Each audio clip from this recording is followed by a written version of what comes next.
Welcome to Meeple, uniting players around the world. A 30-minute exploration of PJ and Gareth's boardgame experiences from across both sides of the Atlantic. Each episode they share their thoughts and opinions on the world of board games, including their favourite themes, games, hot topics, and much, much more. Hey guys, and welcome to episode 80. We are closing in on episode 100. It's going to be amazing. But as promised today, we're going to continue what I don't know if it's going to be a trilogy. We talked about what do you do with your board game backlog. We talked about board game, how do you teach board games last week. And this week, we're going to talk about board gamer jargon. How do you talk to non-gamers and new gamers about our beloved hobby?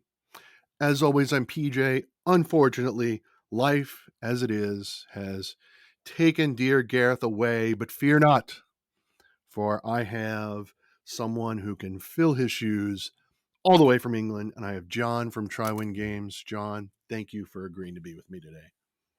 Hello, PJ. I was trying to consider how I would compare myself to Gareth. Obviously, there is no comparison, but I'm wondering whether that I am the Gareth that you would get if you ordered it from Wish.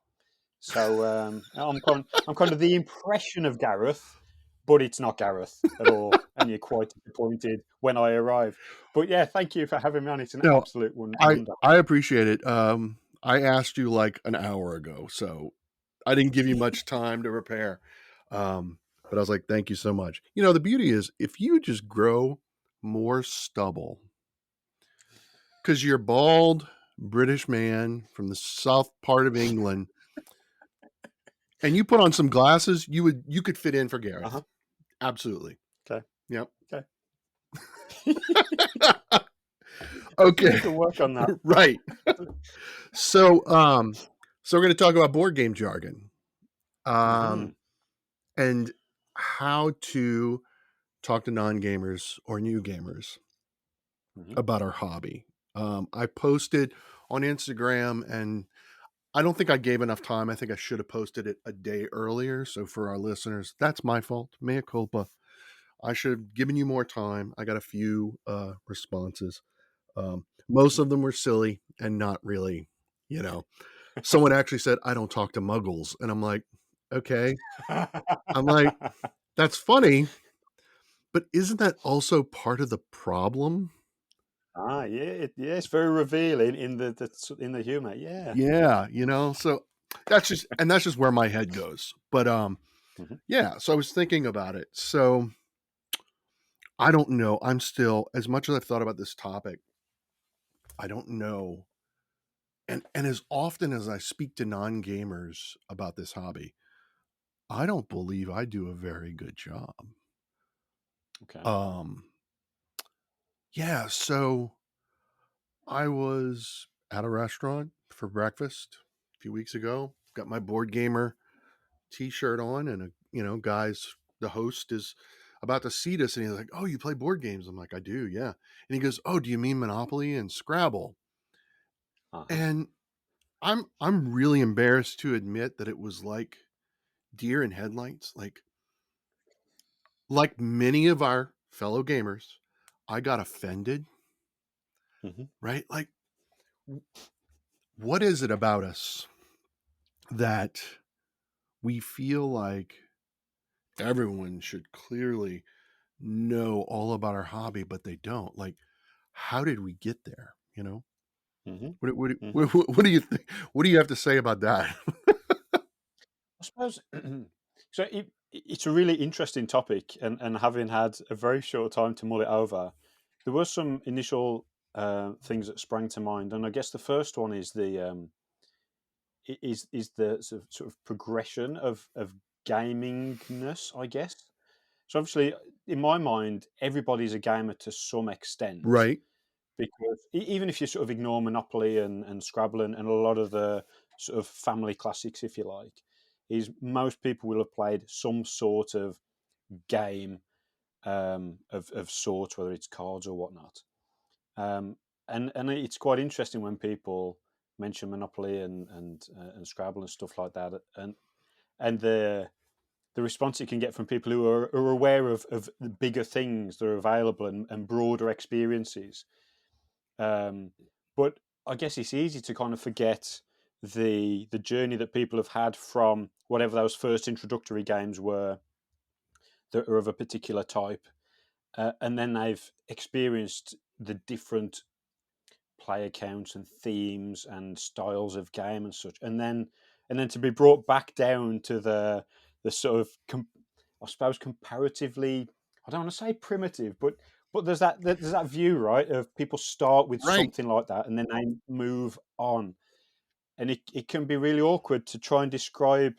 It's almost like, I don't know, like if you're trying to learn languages and you're saying, oh yeah, well I've done, I know English and I know a little bit of French and stuff because the alphabet's very similar, and you go, but if you thought about Japanese, and people will look at Japanese and go, it sounds very, very different. Yep. The word very, very different. It's very sort of comparatively alien to look at, and to quickly transition somebody into that world in like a minute or so, it's not something most people are prepared for with any sort of hardcore hobby. Um, so yeah, it can really catch you off guard. I Yeah. can understand the sort of huh moment when people are like, "Oh, you mean Monopoly and Scrabble?" You're like, And and yet "Ah, and yet we have this happen all the time, right? Because mm-hmm, we interact with, because as much as we like to pat ourselves on the back with, oh, the multi-billion dollars that this industry brings in, the mm-hmm, industry's really small. mm-hmm, I mean, let's be honest. Essen's the largest gaming convention, and 200,000 people. uh-huh, That's that's nothing. That's barely a fraction of the global population. And then Gen Con, 50 to 80,000 people. It's like, so clearly we're not mainstream. We are still niche. Um, mm-hmm, which came up in our game of Wavelength when we were in England, uh-huh, right? We uh-huh, talked uh-huh, about, hey, board gaming is not really as broad as we like to think. And yet, we all have the journey that you just talked about, right? You started off with the Candylands and the Sorry, and eventually Monopoly, and then later on Risk, and then you get away. Right? My story is similar to so many others. You get away for a while, you come back later in life, and it's Catan, or it's Ticket to Ride, or it's uh, what's the one that Gareth played? Talisman, mm, right? And then you start, and then as soon as you get back into, or you get introduced to modern gaming, what I've noticed is like you just dive in, right? mm-hmm, You start off in the shallow end, Catan, Ticket to Ride, etc. But then you get into like Tangarden and Iki and Korra, and now I'm just going to rattle off names, and it just gets really deep, and all of a sudden you're in it, yep, and we're talking and we're using jargon, and it's like, really? Then we forget how to talk to. I don't I don't know that I have a solution, but I think it's an interesting conversation to have. I mm-hmm, I want to bring something up. One of the reasons, honestly, one of the reasons I asked you to come on today is I think you have a unique perspective. I don't know how I don't know how many of our listeners know this. John is a game designer who's working on his own game, and so you talk about our hobby. Granted, you talk to the industry, but clearly you run into people who are not gamers, and they find out that you've made a game, and they're like, "Oh, tell me about your game." And mm-hmm. so, do you have a strategy in mind when you talk about your game or our hobby as a whole? So I think um, the main thing I try and convey is the things that I've, so when I've seen my gameplay particularly, is I wanted it to provoke particular like responses in people, joyful responses in people, right? Um, because to me, board gaming as a thing is just an excuse to have nice times with people. And because there's so many different types of games, you can have lots of different types of nice with folks, and whether that's a bit of social deduction or whatnot. But I think my main thing is just conveying the experiences that the game brings up, and then it sort of leads people into asking other questions, so that then they can come to it honestly not knowing anything about the broader gaming experiences, and they don't feel inept by not already knowing. So I'll say things like, "Well, it's a competitive game. It's card based, and then you've got this sort of theme on the top, and there's sort of different mechanics in it." And then some people go, "Okay, tell me about the mechanics," and you're like, "Oh, you understand what that meant, cool." Or some people go, "So what's a game mechanic?" And then you can quickly compare it to something else that they're going to be more familiar with, and then just sort of ease them in, sort of if they're in the lobby of the board game experience world, if you like, and then they can ask more questions and become better informed, and either go, "Oh yeah, I can see why people would want to do that," or go, "Okay, I'm still not sure why people would want to do it, but at least I appreciate it a bit more," right? Right. Because not every hobby experience is for everybody, True. but if they can at least understand more about it, they can either go, "Yeah, I would actually like to maybe give it a whirl," or I know enough to go, I'll do something else with my time, which is obviously Sure. perfectly fine too. Yeah, because the devotion that gamers have to our hobby is very similar. In the US, you see this, you read this, you hear about this all the time, is the comparisons to American sports fans, whether that's baseball, whether that's basketball, whether that's American football. And then you have American Okay. football, professional football, and then you have college football, right? Kind of the Mhm. amateur level, but you're representing your Yeah. school. Um, so and the countless thousands of dollars that people spend on the tickets and things. Yeah, we do that with board games. So why is it so hard for us to connect in a meaningful way and be able to Mhm. share our hobby? Because you can be a sports fan and you can be a gamer, right? Mhm. Like it's not oil and water, but Mhm. sometimes it appears that way.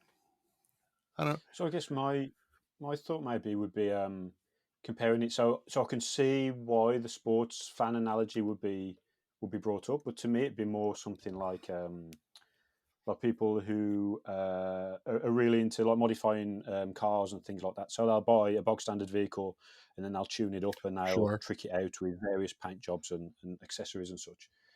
And lots of people have motor vehicles, lots of people have cars, and they will see people with particularly modified cars in a car park just with the bonnet up, lugging underneath, or having to sit inside, or having the radio on, whatever. And there'll be people who've also got vehicles looking at them going, that looks insane. Even though they also drive a car, but their experience with the car is very different to the enthusiast, right? Right. And the reason I think it's different to the sports world is because a gamer is taking something standard off the shelf like a vehicle, and they've got the opportunity to either make it their own with the experience they provide Mm, with it and people they game with, or by accessorizing it or modifying or improving it. And I think there's more of an essence that comes out from people rather than being. I suppose to me, the sports fan comparison would be like people who go and what I don't know whether people do watch people play board games, as in like I know people watch um, games played online, right. but it's less of a fan experience and more of a in it experience and understanding the game Right. and the lore if that's appropriate or whatever. That is a So I think there's fair much more of point. an essence. That is a really fair point. Um, the only time I recall watching people play a board game was Will Wheaton's tabletop on Geek and Sundry, which Yeah. is no more.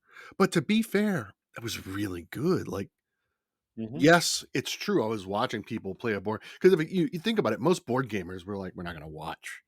We're not going to watch people at a table. Why watch people at a table play a board game when I could play one myself, right?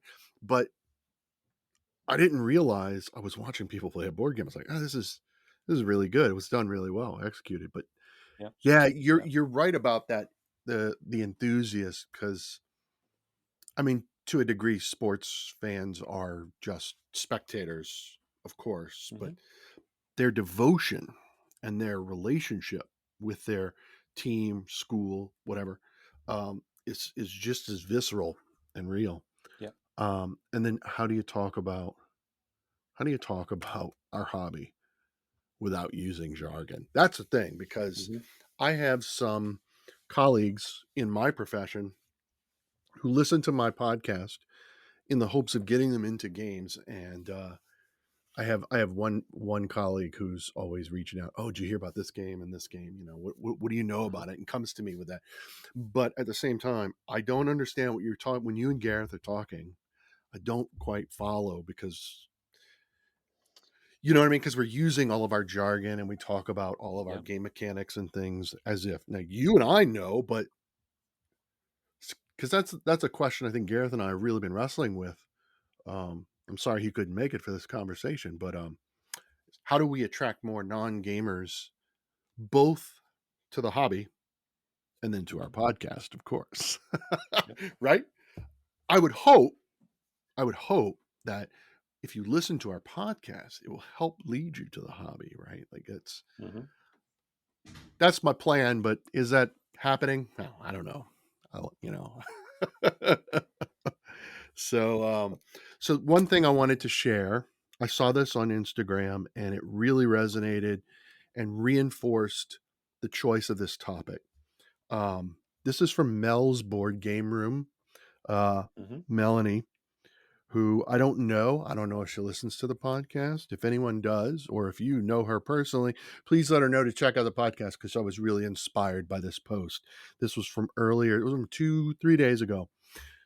So it says, why board games? Board games can be an unexpectedly effective tool in couples therapy for several reasons. They promote communication, collaboration, and problem solving skills, which are fundamental components of healthy relationships. Here's a deeper look into why board games can be beneficial, etc. You know, and I was like, whoa, I agree with that. I think that's Uh-huh. all very true. I think it's very real. Putting aside couples therapy, I think it's very true about humanity as a whole. And yet we fail to communicate our hobby to non gamers. Where is the disconnect, John? I wonder if it's so that maybe I'm just weird, but there's people I talk to either if I've just met or I've known a long time, and they'll talk to me about something that they do, and I'll usually say, "So why do you do that?"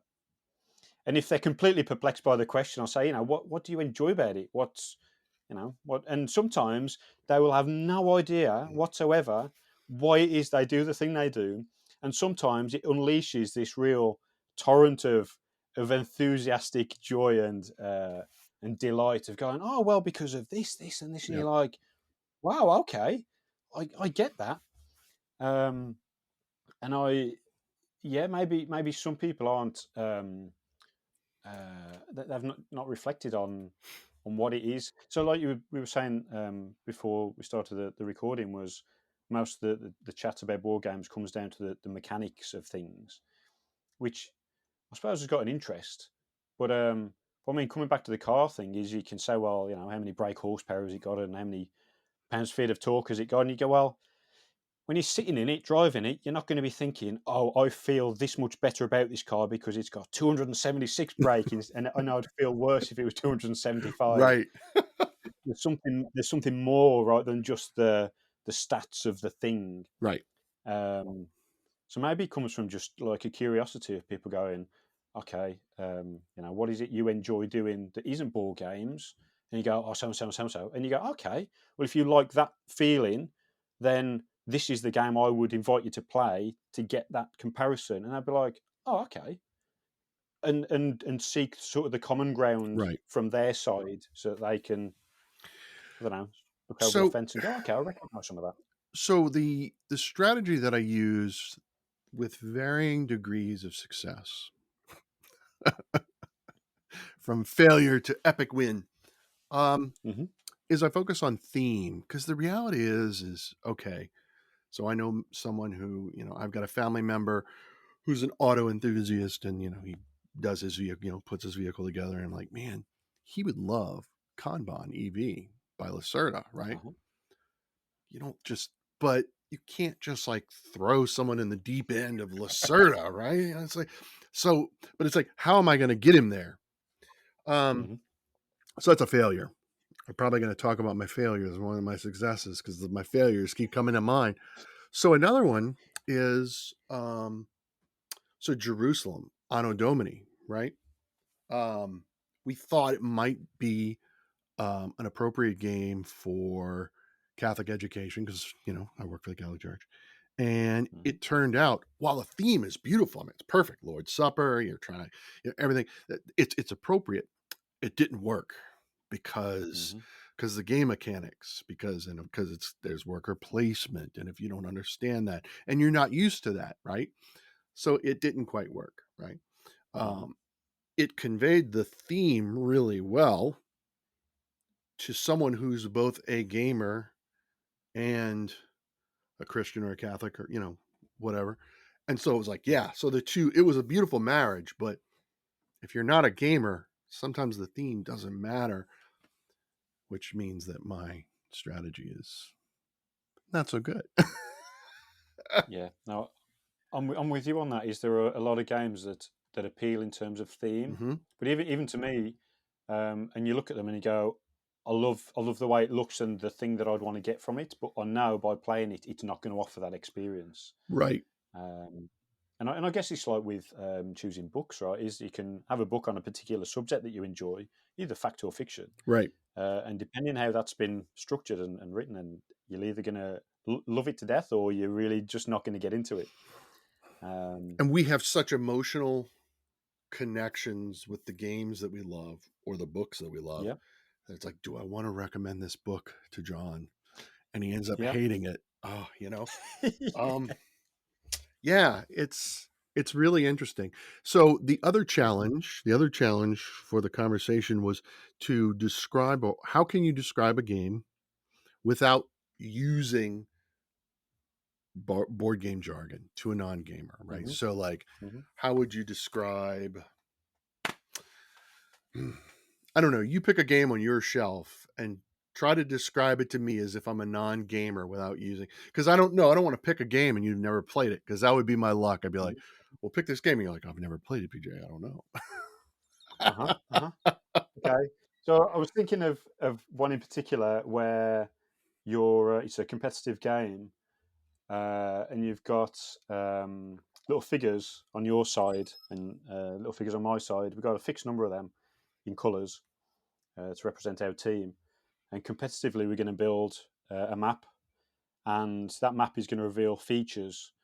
They're either going to be roads, or they're going to be little cities that will enclose, or just open fields. And as you build them, you can put your people on those and score different points as bits are completed. So there's part of the strategy is placing the pieces of the map in ways that are either beneficial for you directly, or placed in a way where you can sort of capitalize on sneaking points from somebody else's area that they're trying to build up.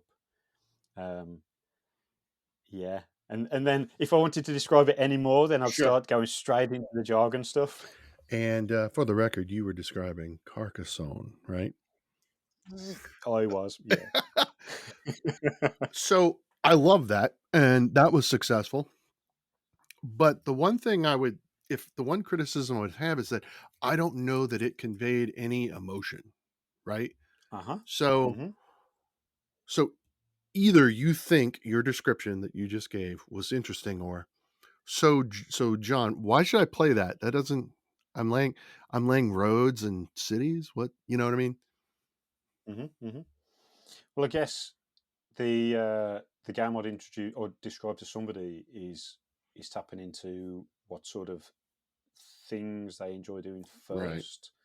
So then you can talk to them in something they're going to enjoy, because it can be quite easy. And the same with more regular gamers is they'll look at a particular game, they'll read the spec, they'll hear the reviews, and talk to people who've played it and go, "Why would I want to play that?" And you're like, "Okay, that's fine. It's just clearly not a game for you, and that's all right." That's and true. I think that's something else for non-gamers, if you like, is to give them a usefully curated introduction so that they warm to the experience of gaming to begin with, rather than have a first experience to go, okay, now I understand why I don't do this, and then Right. never touch it again. That's fair. No, I love it. That's great. How'd you put that? Oh gosh. I should have wrote it down when you said it. Carefully curated? That's not what you said. Carefully curated, yeah. Carefully curated. Oh, it was beautiful. Hmm. Um, that was great. Oh my gosh, that's so good. So do you have a favorite board gamer jargon? Is there a term that you just love to use to describe things? And Let's see. I'll add to that in case this helps you, that you use not because maybe you don't love it, but because you found it easy to describe and useful when engaging with non-gamers. That's very interesting. Um, I I can't say that I have. Okay.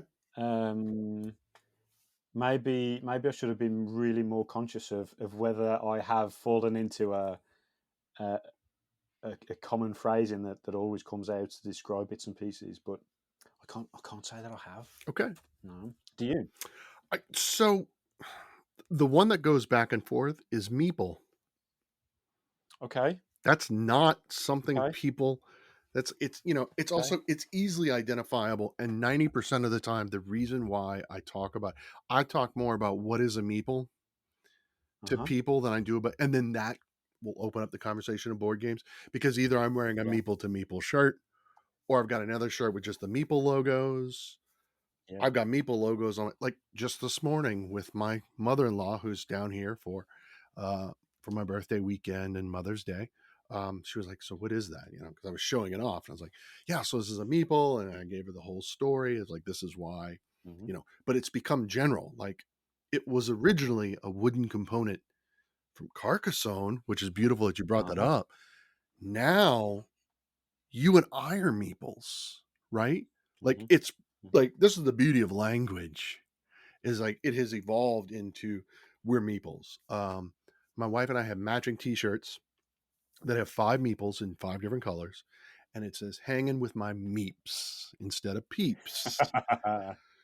If you wear that and you go to a non-gaming thing like a restaurant or a grocery store, someone is going to be like, Hmm. what is a meep and why are you hanging with them? Um, Yeah. Yeah. and so then you've got to tell them, well, this is what a meeple is. And, sometimes I go too far. Katie's like, you don't need to tell them the whole story. Just, right. I'm like, well, meeple's a term that we use in the board gaming community. We are meeples. It's the same thing as players or gamers.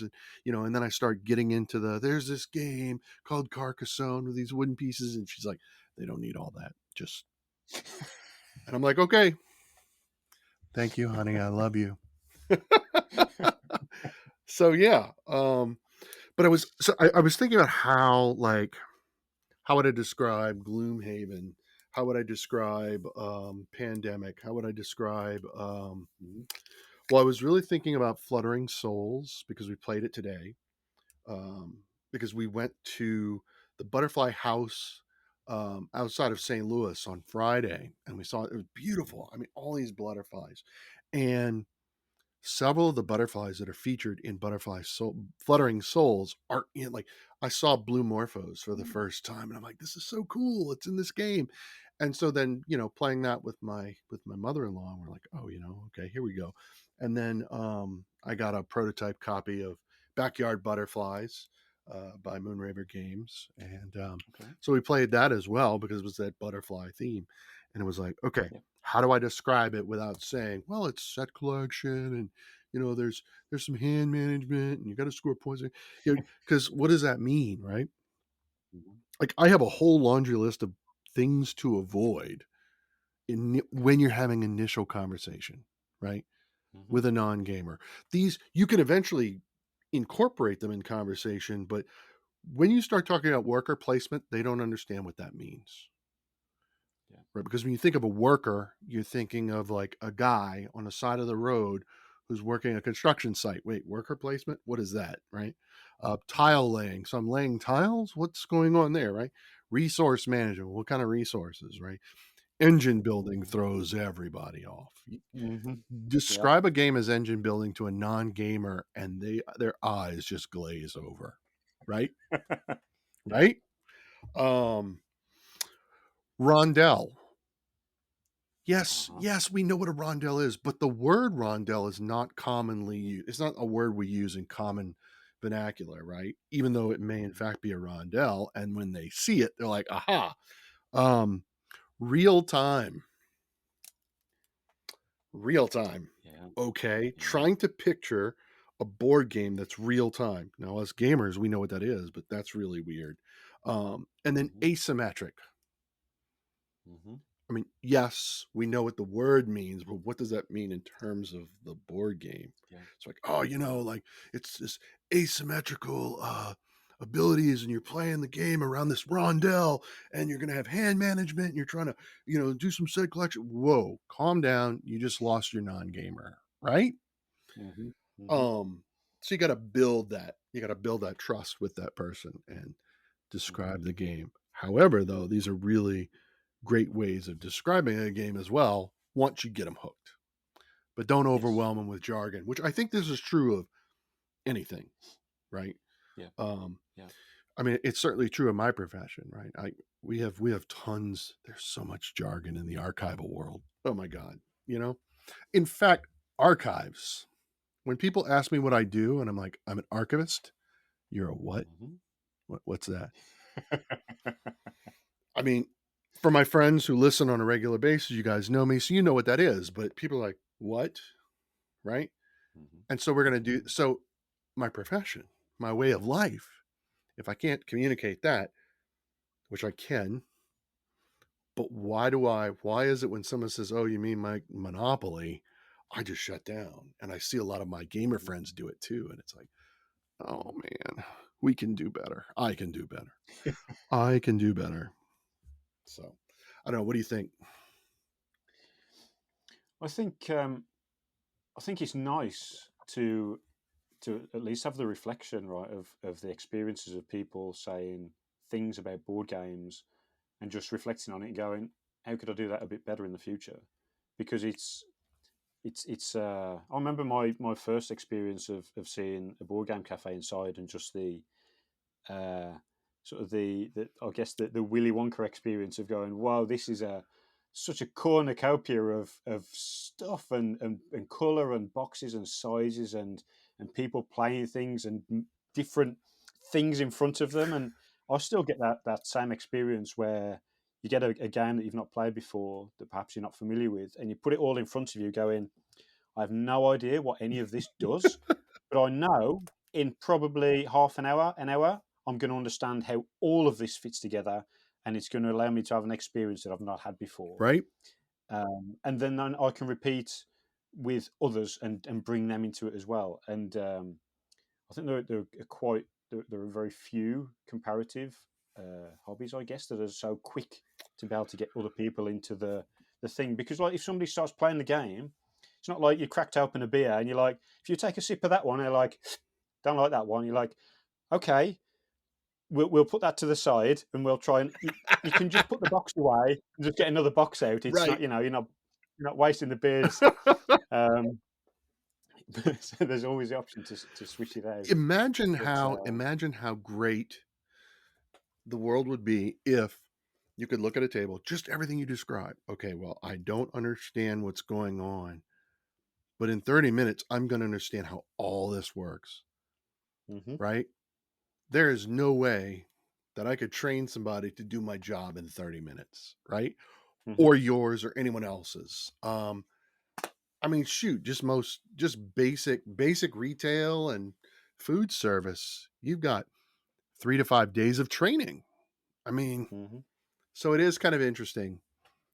Our hobby is so, and there's so many benefits. There's so many social, emotional, intellectual benefits to our hobby.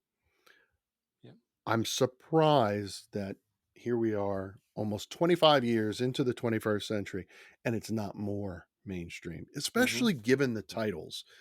One of the things Gareth and I were talking about in the board game backlog episode, we didn't dive into it very much, but a little bit, is are there just too many games? Right? Okay. So there is a plethora of games out there. Mm-hmm. In fact, I don't even know if plethora is the right word, right? I think we've exceeded plethora and we moved on to giga ethera. I don't know. Now I'm making things up. But yeah, there's so many titles, and it's like there's so many titles, and it's a multi-billion-dollar industry. Why isn't it more prolific? Why isn't it more ubiquitous? Yeah. I just think these are really interesting questions to ask. I don't necessarily. It's a very good point.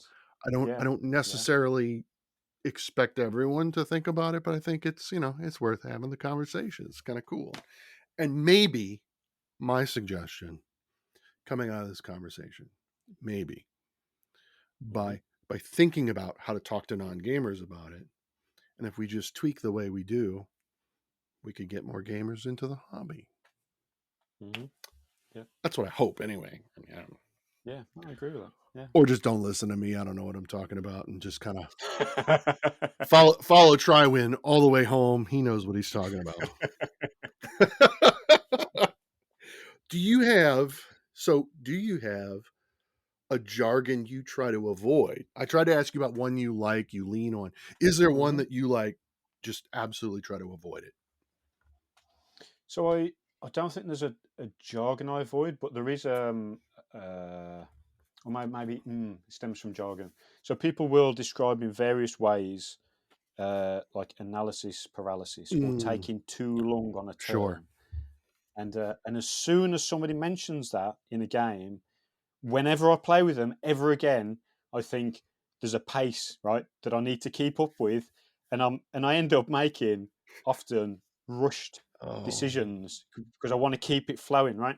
And I'll get the experience of the game, and eventually I'll be like, if I'd have sound, and that's fine, right? So I never mention that with people because I genuinely, if they spent an hour just debating something, it's a moment, right? It's something from that game that has emerged as something that was memorable, and it's not the worst thing in the world. But yeah, so that's something I avoid wherever I can. That's good. I think it just makes people feel unnecessarily uncomfortable, Sure. and I don't want people to feel like that gaming.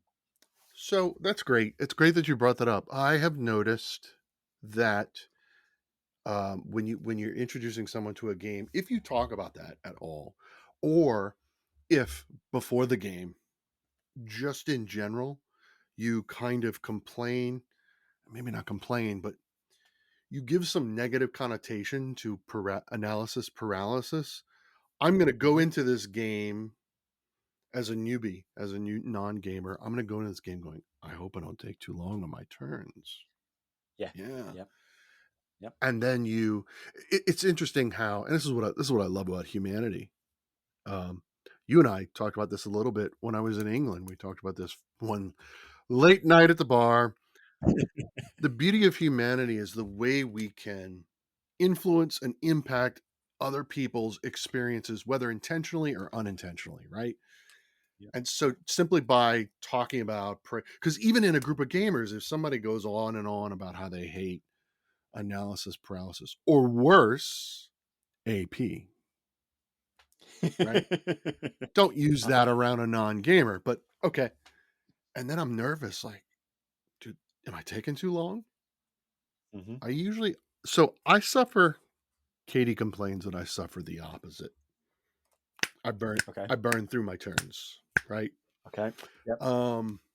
We were playing Backyard Butterflies this morning, and we're also doing laundry, and so it was time to turn the laundry from the washer to the dryer, and I was like, okay, well, would you go do that while I take my turn real quick? And she's like, yeah, but by the time I get to the washer, you'll be done with your turn. And she's not wrong. I mean, yeah.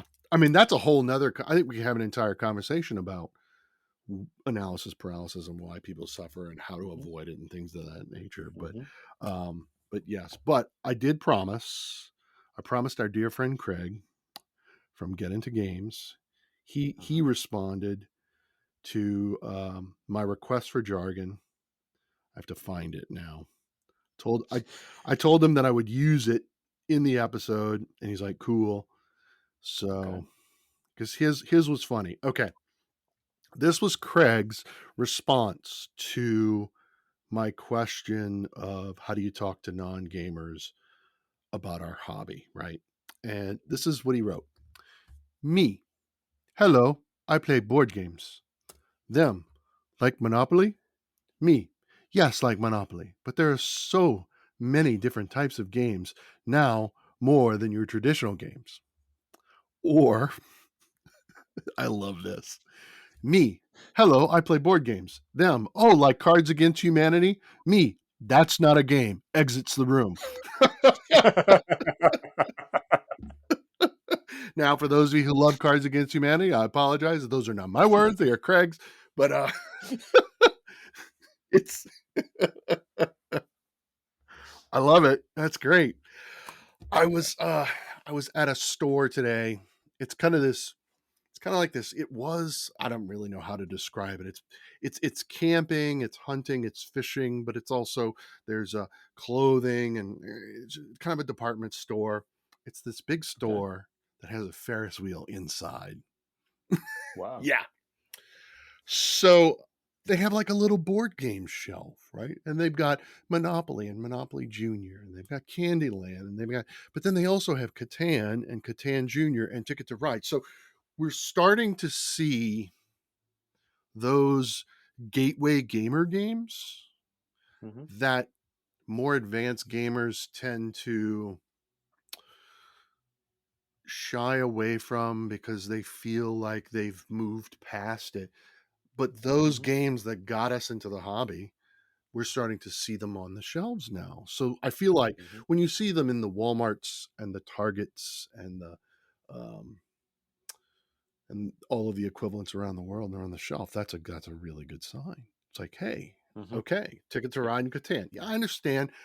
I still love Ticket to Ride, but Catan is not a game that I play either because it's just, not that I'm above it. It's just like, it's not as engaging anymore because I'm looking for more in the from the game experience. But I would play Catan if some family members or some friends who'd never played before were like, hey, like my mother and father-in-law were like, I'd like to try Settlers of Catan today.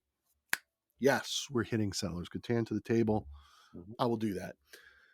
So I'm glad to see it on the shelves at more general stores. Not special. Likewise. Yeah. Do I want to see more? Yes, of course. But yeah, so you've certainly given me a lot to think about. I hope that we have given all of you lots to think about. I'm going to try to do a better job when someone's like, oh, you mean like Monopoly or Sorry? Do a better job of that one. So good. Next week should be interesting. Geekway to the West is next weekend. I will be there for one day, maybe a day and a half. I'm not going to be there for the whole thing. But there are a lot of folks who are like, are you going to be there? And I'm like, well, okay, I'll show up and hang out with y'all for a little while. And but I'm going to bring my microphone and try to, be the meeple on the ground. John knows all about that. So Gareth and I will hopefully be back next week with some sort of a little Geekway introduction. UK Games Expo is coming up really soon, so there's going to be a UK Games Expo episode coming up. I've got some prototype games, so we're going to be having some more designers on. The summertime is going to be busy, and we are doing so. Meeple to Meeple is approaching its 100th episode, which should be sometimes at the end of the year, because this is episode 80. The summertime gets busy, so we tend to skip some episodes, but probably, we're hoping to do it by the end of the year to, we'll have some new features coming out for all of our listeners and friends. We're also approaching 1,000 followers on our Instagram account. Could be doing better if I did more. Again, I need to do better. That's the lesson. PJ needs to do better because Gareth's a busy man. I'm the one who has all the free time. I could do this, and I should. But yeah, so we've got some big things on the works. So keep following. Tell all of your friends. Tell your non-gaming friends to give us a listen, and maybe they'll get into maybe they'll come to you and be like, hey, I was listening to Meeple to Meeple, and they were talking about tile placement. Can you tell me more about that? And that's the service we provide. So, John, I saw the glint in your smile then when you got the thumbs up. You saw that, right? Yeah. Uh-huh. John, thank you so much. As always, I treasure your friendship, and thank you for coming on at the last minute and filling in. Gareth will be back with us, and thanks again. You're very welcome. Thank you, PJ. Thanks, everyone, for listening. Please subscribe, and as always, we'd love to hear your thoughts and ideas. So make sure to leave those in the comments. And don't forget, you can also chat with us both on Instagram at Meeple to Meeple.